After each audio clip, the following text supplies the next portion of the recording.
The poem name is called as a Kubla Khan, isn't it? You can also say that a vision in a dream, right? Which is a fragment justified in a multiple ways. If you talk about the poem called Kubla Khan, the central figure in the poem is Kubla Khan, right? The 13th century Mongol emperor or Mughal emperor, you can say, and founder of the Yuan dynasty in China. St. Coleridge attracts upon historical and mythological elements. Historical indicates about history and a kind of a belief that put into this particular point.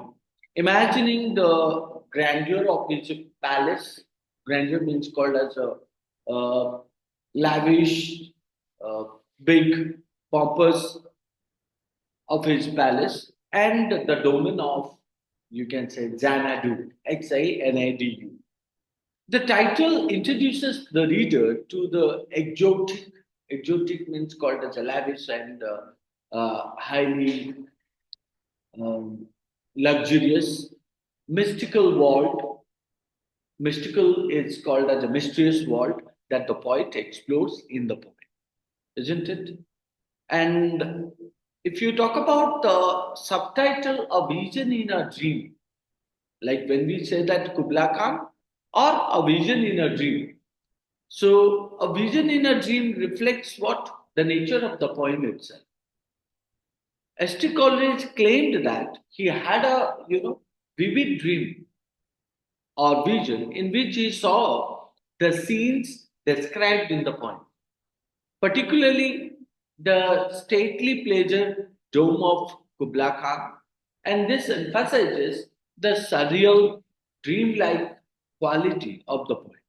As the poet's imagination constructs a fantastical vision from dream experience, the blurred, that's something called as a faint boundary between dreams and reality becomes a main theme in the work. What is that? The blurred boundary. Blurred means what? Something which is not clearly visible. Boundary between dreams and reality. That is nothing but the main theme in the poem. So, if you talk about that, the final part of the title that called as a Kubla Khan, so it is a fragment, it's a part, separation that accepts the incomplete nature of the poem. St. Coleridge wrote that he was interrupted while, writing the poem. And as a result, what happened? The piece remains unfinished. The title therefore, candidly or you can say beautifully reflects the poem's unfinished state, with Coleridge even commenting that he could not remember the rest of the vision, the rest of the, you can say that picture that had inspired the work called Kubla Khan. The term fragment also adds an element of what? Mystery, leaving the reader to imagine what might have included in the missing parts of the poem. Overall, if you talk about that, the title presents the key themes of the poem is a fantastical, a dream inspired vision of Kubla Khan's domain, the mystery of the poet's creative process, and the acceptance of the poem's incomplete form, isn't it? So, therefore, you can talk about the poem justifies. So, the poem begins like that. A vision in a dream, a fragment in a Xanadu, did Kubla Khan, a stately pleasure dome decree, where Alf, the sacred river, ran through caverns measureless to man down to a sunless sea. So, twice 5 miles of fertile ground with the walls and towers were girdled round. And there were gardens bright with the cinnamon reels, where blossomed many an incense-bearing tree. And here were forests ancient as the hills, enfolding sunny spots of greenery.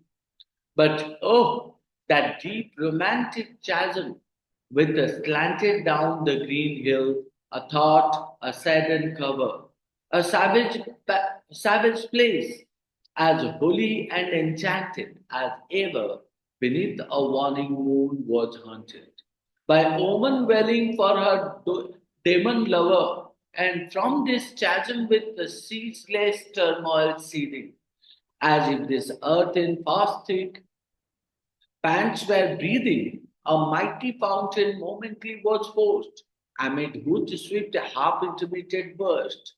Huge fragments vaulted like rebounding hell, or shappy grain beneath the thresher's flare. And mid these dancing rocks at once and ever, it plunged up momently the sacred river. 5 miles meandering with a mazy motion, through wood and dell the sacred river ran, then reached the caverns measureless to man, and sank in tumult to a lifeless ocean, and mid this tumult Kubla heard from far. Ancestral voices of professing war, the shadow of the dome of pleasure floated midway on the waves, where was heard the mingled measure. From the fountain and the caves, it was a miracle of rare device. A sunny pleasure dome with the capes of eyes. A damsel with a dulcimer in a vision once I saw. It was an Abyssinian maid, and on her dulcimer she played. Singing of Mount Abora, could I revive within me her symphony and song? To such a deep delight it would win me, that with music loud and long I would build that dome in air, that sunny dome, those capes of ice, and all who heard should see them there, and all should cry, beware, beware. His flashing eyes, his floating hair, weave a circle round him thrice, and close your eyes with a holy dread, for he on honeydew has fed and drunk the milk of paradise. Now, look into the first and second line. In Janadu did Kubla Khan a stately pleasure dome decree. So the poem begins in Janadu. Now, what is that? uh, Xanadu, a mythical, mysterious, exotic place that inspired by the historical city of Sangdu, Shangdu, Shangdu, the summer capital of Kublai Khan's empire. The stately pleasure dome that symbolizes what? An opulent and magnificent structure ordered by Kubla Khan. So that represents about what? That represents a human ambition and creative power. In the third to fifth line, where we point out where all the sacred river ran through caverns measureless to man down to sunless sea. So here the sacred river, which is called as Alp is a sacred river that flows through mysterious and infinite caverns. Symbolizes what? The unfathomable mysteries of nature and the subconsciousness or subconscious. It ultimately empties. Which one is ultimately? The Alp River ultimately empties into a sunless sea. So perhaps it represents nothing but death, the unknown, or the infinite. So, 2 times 5 miles of fertile ground with the walls and towers were girdled round. So, the fertile land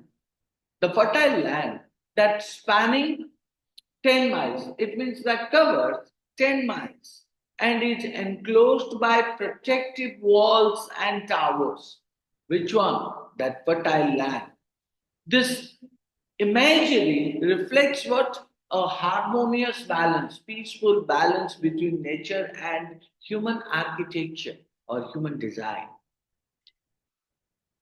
The poet also said that And there were gardens bright with the sinners' rills, where blossomed many an incense-bearing tree, and here were forests ancient as the hills.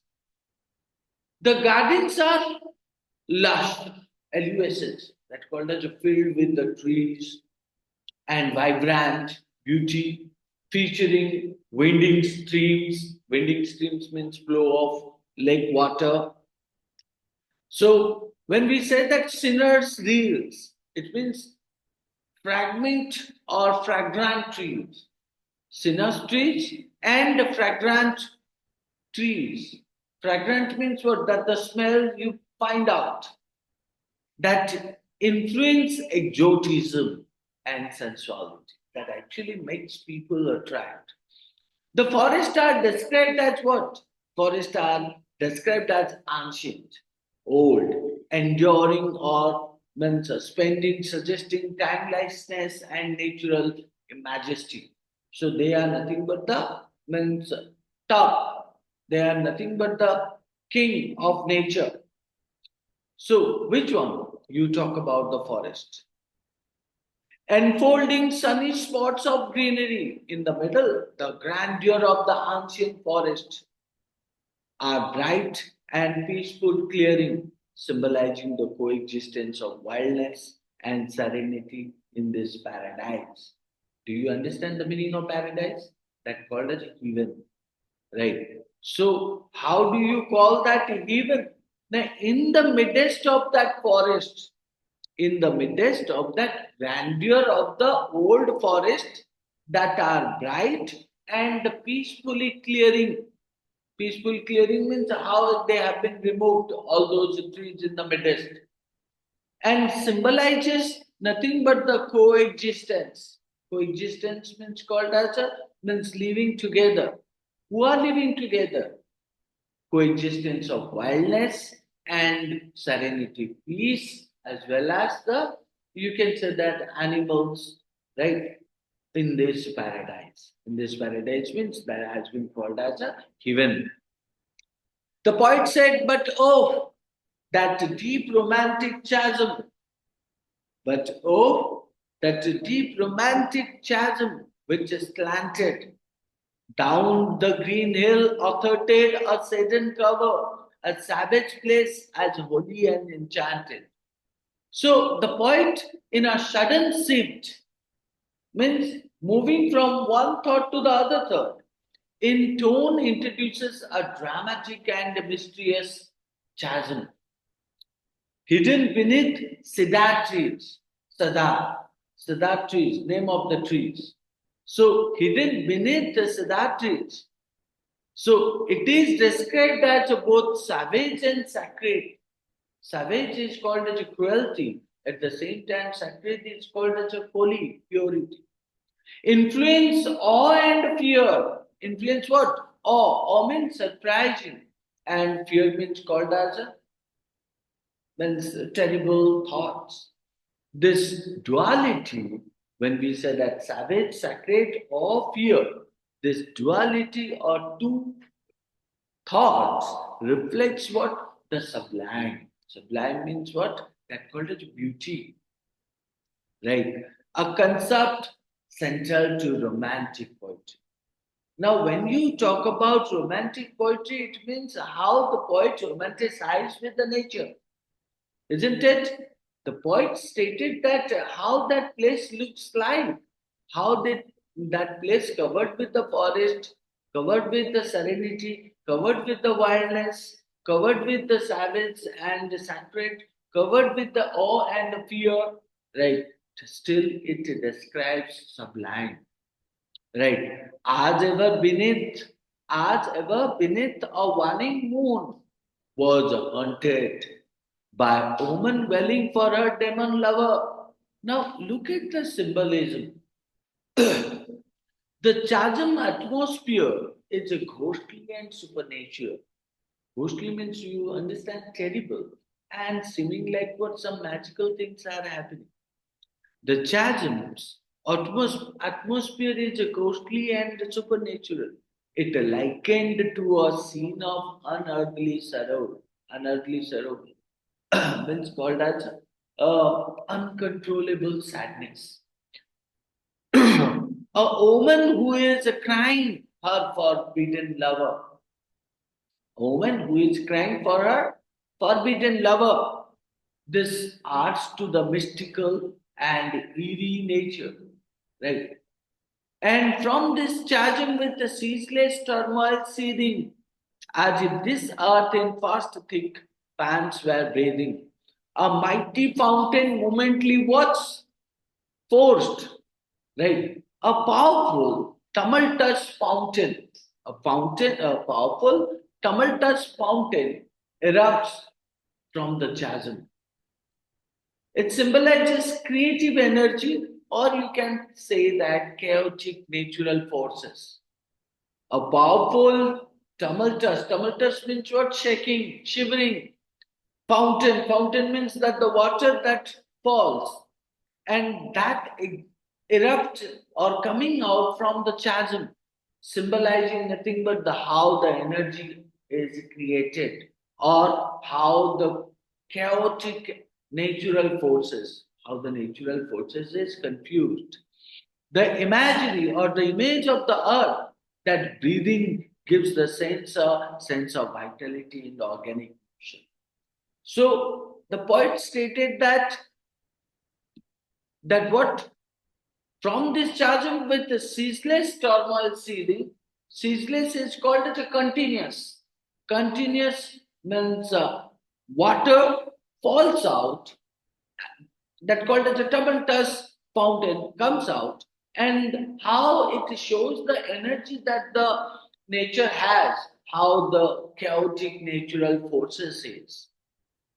The image of the earth breathing gives the scene a sense of vitality and organic motion. Amid whose swift, half intermittent burst, huge fragments vaulted like rebounding hell, or shappy grain beneath the thresher's flail. So, amid means in the midst. The fountain, you can say that violently throws up fragments of rock. The fountain so violently throws up. It means what? When the water comes out, with water also other fossil fuels come out, rock and stone that also come out. So it stated that the fountain violently throws up fragments of rock, so are part of the rock, likened to hailstones or grain flying from a thresher's.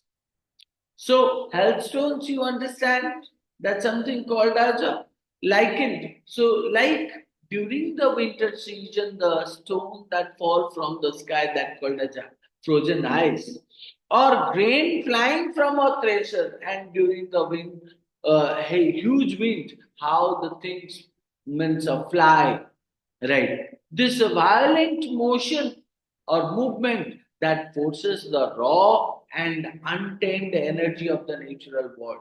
How the natural world has the power, right, and energy that can find out from this. Right. So when the poet discusses the fountain violently throws a fragment of rocks. So when the water comes out, at the same time other things also come out. The poet compared those things with the hailstones or rain during the wind, during the winter season fall, move. So, and meet these dancing rocks at once and ever. It plunge up momently the sacred river, 5 miles meandering with a mazy motion. The sacred river Al rises from the fountain and flows in a winding, right? Flows in a winding, moving. So maze like course. Maze like course means maze is called as a kind of a game. We know that, no? Maze like course. So like the maze have a different routes. So similar to that, it emphasizes the river's mysterious and unpredictable journey. So you don't know where that Alpha River moves. Through wood and dell, the sacred river ran. Through wood and dell, the sacred river ran. Then reached the caverns measureless to man. So the poet stated the river continues.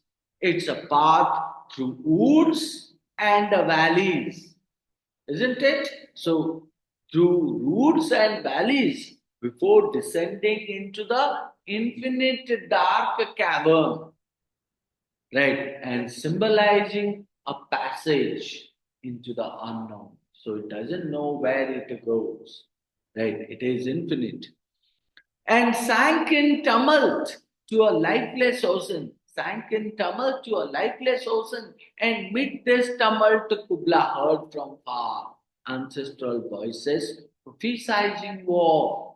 The river that falls or flows into a lifeless sea, the river plunges or moves or falls into a lifeless sea, symbolizes nothing but an end in chaos. End in chaos means like we say maze, like we say chaos, confusion. In the midst of this tumult, right, Kubla hears ancestral voices. Ancestral voices means called as a forefathers, right, who have passed away. So ancestral voices warning of war could hear the sound of their crying sound. So, right. So who fought and who killed, who murdered, hinting at the fragility of human achievements. It indicates nothing but the weakness of or weakness of human achievement in the face of time and a conflict. Right. The shadow of the dome of pleasure, the shadow of the dome of pleasure floated midway on the waves, where was heard the mingled measure from the mountain and the caves. It was a miracle of rare device, a sunny pleasure dome with the caves of ice. Now, when we say that the dome's reflection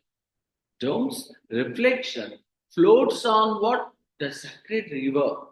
Dome's reflection floats on the sacred river, symbolizing nothing but the merging of a human imagination. Merging of what? Human's imagination with the nature's wonders. Right. So the mingling sound, mingle, do you understand? The mingling means merger. So joining sound of the fountains and the caves, fountains and the caves create an otherworldly harmony. So joining of that fountain and caves show nothing but the kind of a peace. Right? The dome's paradoxical. Paradoxical means that called as a self-contradiction. The dome's self-contradiction, sunny, that called as a sun's rays, and ice-filled. Nature reflects the coexistence of opposites. So one side you are saying sunny, sun's rays, the other side you are saying ice felt. Right. So that reflect nothing but the coexistence. It means both are existed of opposite, like warmth and cold, and pleasure and terror, right? Pleasure and terror. A damsel with a dulcimer in a vision once I saw. It was an Abyssinian maid, and on her dulcimer she played, singing of Mount Abora. Now the speaker recalls a vision of a beautiful Abyssinian. Now, what is that Abyssinian? Abyssinian is referring to Ethiopian girl. Ethiopia, you must have heard in history. The speaker remembers a picture of a beautiful Abyssinian or Ethiopian girl who is playing a dulcimer, right? An instrument, you can say, and singing of Mount Abora, right? So, an imaginary idyllic place. So, one of the place which is may existed or may not, but the poet said that it is an imaginary one, right? An idyllic place. So this symbolizes what? This symbolizes an artistic. This symbolizes poetic, right? So symbolizes what? An artistic or poetic inspiration that feels distant and unattainable. So never been felt. So could I revive within me? Could I revive within me her symphony and song? The poet says, or the speaker desires, wants what? To recapture. Recapture what? Recapture the inspiration and the creativity that embodied or exemplified the girl's music and the girl's song. Isn't it? To such a deep delight, it would win me that with the music loud and long, I would build that dominaire. So, if the speaker could regain this inspiration, if the speaker could regain this inspiration, they believe they could recreate the fantastical pleasure dome in their imagination or poetry. So that sunny dome, that those capes of ice, and all who heard should see them there. So the recreated vision would be so vivid and so powerful that it would transport listeners into the imaginary world. Takes the speaker listeners into the imaginary world. And also the cry, beware, beware, it's a flashing eyes, it's a floating hair. So the speaker imagines others perceiving them as a visionary, right? Or a figure of surprise and fear that marked by intense passion and unearthly energy. Intense passion means severe, strong passion and full of energy. Weave a circle round him thrice and close your eyes with a holy draught. For here honeydew has fed and drunk the milk of paradise. The speaker sees themselves, right, as an what? Almost divine, almost God or otherworldly figure. Means not this world, otherworldly figure. So changed by their creative vision, having tested the ethereal is called as a permanent honeydew and milk of paradise. So, and this reflects nothing but the intoxicating power. Intoxicating power means any power, so which is not being considered poisonous, right? Of artistic inspiration and imagination. So, all total, if you look at this particular point, we find out that S.T. Coleridge Kubla Khan explores what? Now explores the imagination, interplay of imagination, isn't it? Not only imagination, but also nature and complexity, right? Beside that, the creativity he engages. So the poem switchovers between a paradise-like description of Kubla Khan's domain and a chaotic supernatural chasm. Ultimately, the poet tries to merge these images into a meditation on artistic inspiration and the power of vision. Right. So when we talk about Samuel Taylor Coleridge, who was born in the year of 1772 and died in the year of 1834, right, was an English poet, philosopher, and literary critic, best known for his contribution to the romantic movement in literature. He is famous for his imaginative and thought provoking poetry. So, thought provoking poetry means that compels you to think of it, right? Which often explores themes of nature, the supernatural, and the power of the human imagination. S.T. Coleridge is perhaps most famous for his poems that you can say The Rhyme of the Ancient Mariner, which is written by S.T. Coleridge. right?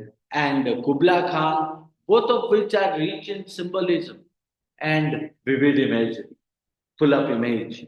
He was also a main figure in the development of the Romantic literary tradition, alongside poets like William Wordsworth, with whom he co-authored. Both have written one of the influential lyrical ballad. Right, lyrical ballad is the name of the book. So, lyrical ballads. It was published in the year of 1798. Apart from his poetry, you can say S.T. Coleridge was a famous essayist, prolific essayist, and philosopher. His critical works on literature, particularly in relations to the nature of imagination and the role of the poet, that had a significant or important influence on later thinkers and writers. S.T. Coleridge's life was, you can say, marked by struggles with mental and physical health, including addiction, which impacted his career and personal life. Addiction, you understand, so addicted on certain things. So, nevertheless, his works have remained, you can say that, foundational to the canon of English literature, right? And when we talk about this poem in Kubla Khan, someone Taylor Coleridge, use many poetic devices or figure of speech, right? So, and that are employed to increase the vivid imagery and emotional impact of the poem. And some of the important poetic devices, you can say imagery, image. So Coleridge uses rich descriptive imagery throughout the poem to influence a powerful visual and sensory experiences. Right, like you can talk about one of the couple of example I would like to give you. A stately pleasure dome decree. A stately pleasure dome decree. So, what do you find out? You would find out visual imagery of a grand palace. Grand palace, a stately pleasure dome. Dome, you understand? That called as a means how it is a kind of a picture of dome. Generally, we have a no round, circle, then square, rectangular, dome, right? So it indicates nothing but when it is stated a stately pleasure dome decree, it indicates nothing but a grand palace or image of a grand palace. When you say that a savage place as holy and enchanted, so this contrast the image of nature and mystery. Right. That is again called as imagery. When you say that and drunk the milk of paradise, drunk the milk of paradise, so it creates the sense, images, influence, and otherworldly experience. Otherworldly experience. Beside imagery, you also find out alliteration. We all know that alliteration refers to what? Repetition of consonant sounds at the beginning of words that helps create rhythm and enchanted the musical quality of the poem. Like you can find out 5 miles meandering with a meiji motion. 5 miles meandering with a meiji motion. So miles meandering meiji motion. Miles meandering meiji motion. The repetition of M sound in the poem indicates alliteration. Sinas reels, the repetition of the sinas, sasa, sasa. Even you also find out the assonance. Assonance, what is that? When we talk about assonance, assonance refers to the repetition of vowel sounds. A, E, I, O, U, we say that. So, repetition of vowel sounds, but not A, E, I, O, U, you would find out more than 5 letters. More than basically, we focus on the sound, 20 sounds. The repetition of vowel sounds with words to create a musicality and unify the poem is known as assonance. Right. Let's say that a mighty fountain momently was forced. A mighty fountain momently was forced. Now, the repetition of the E sound or I sound in the mighty and fountain, that indicates assonance, right? So, similar to that metaphor, we talk about S.T. Coleridge uses metaphors to represent the abstract ideas that you feel but you can't see, abstract ideas or emotions through tangible images. Let's say that the sacred river is a metaphor for the sacred river, metaphor for the water flow of creativity or life itself. So that is why you could find out it represents nothing but a natural force that is both powerful and mystical. A miracle of rare device. Even it refers to the imaginative and visionary nature of the dome. When you say that a miracle of rare device, similar to that personification and the symbolism, rhyme scheme. So personification, like you can say, nature and inanimate object are given human qualities to imbue them with emotion and energy. Let's take the example. The earth in fast thick pants were breathing. The earth in fast thick pants were breathing. Now the earth is personified as if it is a living being, as if it is a living being breathing heavily. Right? When you say the earth in fast thick pants were breathing, a damsel with a dulcimer, a damsel with a dulcimer. So the dulcimer is an instrument, isn't it? When we say that how the what is that? Albician, right? Albicinian, that called as Ethiopian's girl. So using the dulcimer, an instrument that is associated with the woman, as if it possesses life or agency. So that is also personification. Symbolism, we also find out various elements in the poem that symbolizes the deeper meanings, particularly relating to creativity, nature, and the human experience.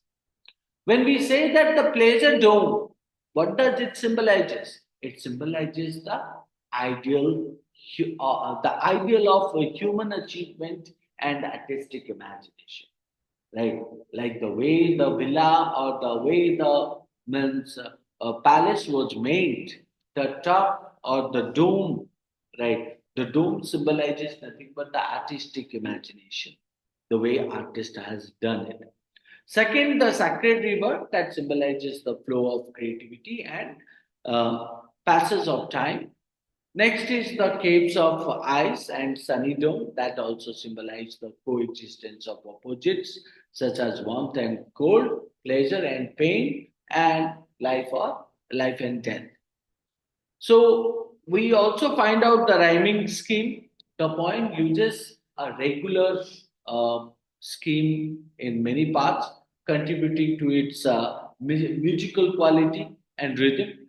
The primary or the main rhyme scheme is nothing but A B C A B double C B A B C C B A B C C B. That's what you can say in the first stanza.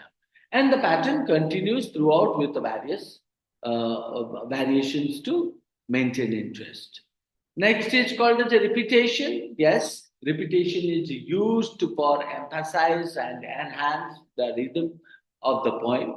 Like you can say, 5 miles meandering with amazing motion. The repetition of 5 miles and meandering emphasizes the winding nature of the river. Beside that, we also find out enjambment. We can say the continuation of a sentence or phrase beyond the line, beyond the line break without a pause. It means when you read the poem, you find out the line doesn't end, right? The line continues in the next line, right? So, without a pause or punctuation, creating a sense of flowing movement and urgency. So it means when you write the sentence, you put a full stop. But if there is no full stop, no punctuation, and it continues in the next line, and it continues in the next line, right? So, and at the end it full stops, then it is known as an enjambment, right? So here you would find out that what through caverns, measureless to man, down to a sunless sea, so the thought continues from one line to the next line without a pause and increasing what? Increasing the sense of boundless space. Right. So next is called as oxymoron. When we say that oxymoron, two same kind of, or you can say the juxtaposition of the contradictory terms to create tension or contrast. You find out two different opposite emotions, isn't it? A sunny pleasure dome with capes of ice. What did it say? A sunny pleasure dome with capes of ice. So the combination of sunny and ice creating a striking contrast. Like I said, sun's rays and ice influencing the complexity and the duality of the poet's vision. Next is allusion. When we say that allusion, we can say Coleridge makes allusion to historical and mythical themes, adding layers of meaning. Like if you talk about the name Kubla Khan, so that alludes or that represents to the historical figure Kubla Khan, the Mongol emperor, right? Then second is the milk of paradise is an allusion to divine or heavenly source of inspiration. Heavenly divine source of inspiration is known as the milk of paradise. Then the way tone and mood is presented, the tone shifts from surprise and wonder, awe and wonder to a sense of mystery and foreboding, creating an otherworldly mood. The mood becomes both contemplative and eerie. So, especially as the poem moves towards the prophecy of war, right? Well, that's all about the poetic devices. If I talk about the complete summary of the poem, I can say that Kubla Khan is a visionary poem by S.T. Coleridge, centered around the figure of Kubla Khan, the Mongol emperor, who famously built a magnificent palace in the exotic city of Xanadu. Right. The poem opens by describing the creation of a stately pleasure dome decreed by the emperor with lush garden. Lush garden means filled with nothing but uh, trees, sacred rivers, and towering walls that influence a sense of grandeur and beauty. However, this idyllic scene or serene scene soon gives way to darker, more mysterious elements, including a savage and enchanted chasm, so from which a mighty fountain comes out, seething with turmoil and energy. In the latter half of the poem, you can find out S.T. Coleridge shifts to a vision of a damsel playing a dulcimer, influencing an ethereal and musical experience that connects with the poet's desire for artistic inspiration. This led to a reflection on the power of music and imagination, as Coleridge wishes to, revive the melody he once heard and build a symbolic dome in the air, one that captures both beauty and you can say that going beyond of art or transcendence of art. The poem concludes with a warning of a mysterious and potentially dangerous figure, someone who is connected to paradise, but it is also a figure of fear, right? Figure of fear. So that's what you would find out the summary. At the same time, if you talk about the poem explores the themes of human imagination, creation, juxtaposition of beauty and destruction. Kubla Khan's palace is a symbol of a human achievement and artistic creation, but it is set within a world that is both calm and confusion or vibration. The poem meditates on the power of the mind to create both beautiful and disturbing vision, and touching on the, you can say that, fleeting passing nature of artistic inspiration and the potential consequences of such powerful creative forces. Right. So we find out couple of things which are presented. You can say that the first one is called as imagination and creativity, because the poem emphasizes what the power of imagination to create a magnificent called as a huge and otherworldly visions. Kubla Khan's pleasure dome represents the heights of the human imagination, and while the tumultuous fountain and the enchanted chasm reflect what the darker uncontrollable aspects of creativity. St. Coleridge reveals the tension between the perfect and the destructive elements that can come out from intense creative force. That is why we call it imagination and creativity. Second one is known as the sublime of the supernatural. Sublime of the supernatural.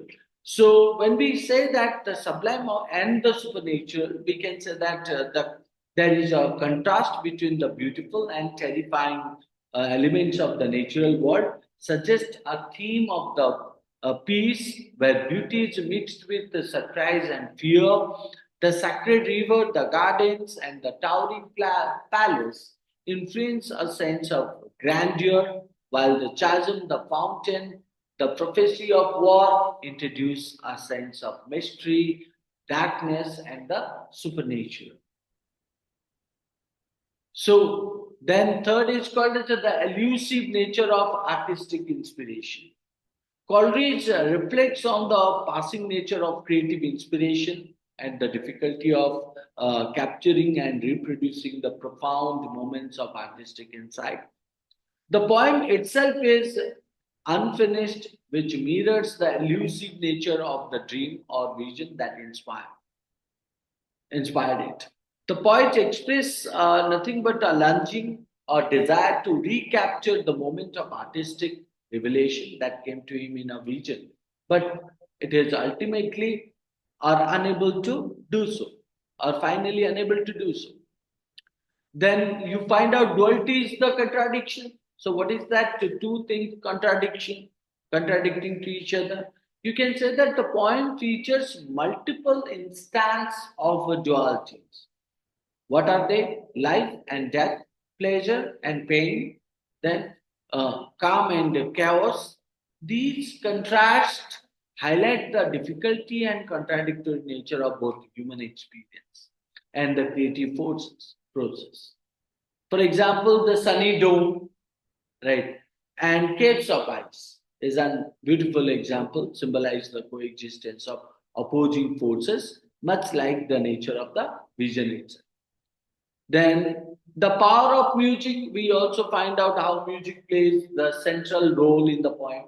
So particularly in the latter half, right, where the vision of the damsel with a dulcimer becomes a symbol of the power of music to connect the poet to a higher state of consciousness. The melody is linked to, divine inspiration and the creation of art, as Coleridge imagines building a sunny dome in the air through the symphony or the sound of the music. So, in essence, Kubla Khan goes into the nature of creativity. The, the interplay between beauty and terror and the passing quality of artistic vision. So it is a meditation on the power and the fragility, or called as a weakness of the imagination, and the huge effect that it can have on both the creator and the reader or the audience, right? That's what is all about Kubla Khan. That's all.